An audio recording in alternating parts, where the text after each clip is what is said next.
খুব এটা গুৰুত্বপূৰ্ণ দায়িত্ব, কাৰণ আমি ইয়াৰ আগত দেখা পাইছোঁ জয়ন্ত মল্ল বৰুৱা, পবিত্ৰ মাঝি ডাঙৰীয়াও এই ধৰণৰ দায়িত্বত আছিলে। আৰু মুখ্যমন্ত্ৰী ডাঙৰীয়াই যি ধৰণে অসমখনৰ কাৰণে কাম কৰে আৰু নিৰন্তৰ ৰাতিপুৱা গধূলিলৈকে অসম ৰাইজক চিন্তা কৰি থাকে, খুব চৰকাৰী কামত ব্যস্ত হৈ থাকে, ৰিভিউ মিটিঙৰ পালে হয়, চৰকাৰী মিটিঙত থাকে। তেখেতৰ জনপ্ৰিয়তা দিল্লীৰ লগত পাইছে, গোটেই ভাৰতবৰ্ষত তেখেত চিনি পায়, তেখেতে বিভিন্ন ৰাজ্যত যাব লগা হয়। সেই সময়খিনি দেখা পোৱা যায় মুখ্যমন্ত্ৰী ডাঙৰীয়াৰ কিছু পাৰ্টিৰ লগত ৰিলেশ্যন, পলিটিকেল কাৰ্যসূচী থাকি যায়, বা ক'ৰবাত তেখেতক মাতে যাব নোৱাৰে, খুব মানুহ লগ কৰিব আহে তেখেতক। যিহেতু চৰকাৰী বিষয়া থাকে লগত, PS, OSD, চৰকাৰী বিষয়াসকলৰ চিন্তাধাৰাবিলাক অলপ বেলেগ ধৰণৰ থাকে, চৰকাৰীভাৱে কথাবিলাক ভাবে।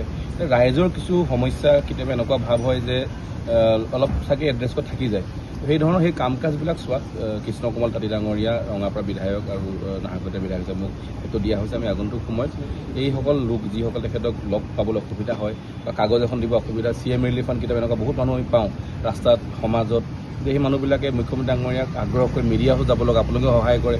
সেই সময়ে কামখিনি আমি চাব লাগিব। আমি পাৰ্টি অফিচত বহিব লাগিব নিৰন্তৰ সময়ত, ডেইলি তাত আমাৰ কাৰ্য থাকিব। পাৰ্টি অফিচত মুখ্যমন্ত্ৰীক লগ ধৰিব মানুহবিলাকে, যিসকলে কাগজ দিব আহে, সমস্যা লয়। মুখ্যমন্ত্ৰী মানে এইটো নহয় যে ডাঙৰ মানুহবিলাক, আমি একদম তলৰ গাঁৱৰ মানুহ যিবিলাক সমস্যা লৈ আহে, সমস্যাবিলাকৰ তেখেতৰ ওচৰত কেতিয়াবা গৈ লগ পাব নোৱাৰে, সেইসকল লগ পাই কথা পাতি কাক কেনেকৈ সহায় কৰিব পাৰি সেই কাম চাব লাগিব। তেখেতৰ সেইকাৰণে পলিটিকেল ছেক্ৰেটাৰী বা সেইধৰণে কোৱা হয় পলিটিকেল কামখিনি তেখেতৰ জনসংযোগ, ৰাইজৰ লগত গাঁৱত গৈ কেনেকৈ কি হৈছে এইবিলাক চোৱা চিতা কৰি তেখেতক অলপ সহায় কৰিব লাগে, যাতে তেখেতে আৰু অসমখন আগুৱাই লৈ যায়। ইতিমধ্যে বৃদ্ধি কৰাৰ কালি সিদ্ধান্ত লৈছে, নিশ্চয় আমি দেখা পাওঁ বহুত ৰাজ্যততো বহুত বেছি বিধায়ক পুঁজি থাকে, আৰু বিধায়ক পুঁজি আমাক 1 কোটি টকা আছিলে। নিশ্চয় সেই কামৰো আমি সেই পুঁজিৰো কাম কৰা হয়। যেতিয়া পুঁজি বৃদ্ধি হয় তেতিয়া দেখা যায় আৰু এই সকলো যে কাম কৰিব পাৰে, অকল ভাৰতীয় জনতা পাৰ্টি বুলি নহয়, সকলো বিধায়ক। আৰু বহুতে কয় যে বিৰোধীয়ে একো সুবিধা নাপায় বা চৰকাৰ বিৰোধীসকলৰ অঞ্চলত কাম নহয়। আজি বিধায়ক পুঁজি সকলো কাৰণে বাঢ়িছে, বিৰোধীয়ে হেৰি পাব, পুঁজি পাব। পুঁজি পোৱাৰ লগে লগে তেখেতলোকে সমষ্টিৰ কাম কৰে, ৰাইজৰ উপকৃত হ'ব, ৰাইজৰ কামখিনি হ'ব, আৰু ৰাইজে ভালকৈ নিজৰ আঁচনিবিলাক বিধায়কক ৰূপায়ণ কৰিব পাৰিব। ৰাজনৈতিক সচিব যিটো পদ আছে, সেই পদটো কিন্তু যিসকল আছে সেইসকলে কিন্তু পিছলৈ এটা ভাল পদত থকা দেখিবলৈ পোৱা গৈছে, ভাল এতিয়া মন্ত্ৰী হৈছে বা কেন্দ্ৰীয় মন্ত্ৰী হৈছে। গতিকে আপোনাৰ পৰা পিছলৈ যি চাব যায় এনেকুৱা ধৰণৰ আশা কৰিব পাৰিনে?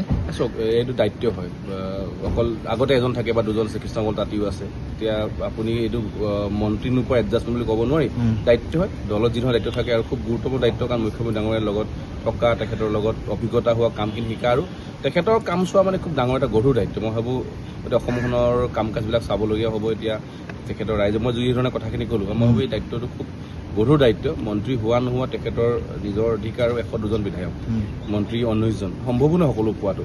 তেখেত নিজৰ ভালকৈ অসমখন চলাই গ'ল, তেখেত নিজে পৰিকল্পনা কৰিছে, আমাৰ তেখেতক আমি কিমান সহায় কৰিব পাৰোঁ, আৰু সমষ্টিৰ দায়িত্বৰ লগতে যেতিয়া আমি এতিয়া গোটেই অসমখনৰ ৰাইজক কাম কৰিব পাৰিম, মই ভাবোঁ এই দায়িত্বক আমি আগত ধুনীয়াকৈ পালন কৰিছোঁ।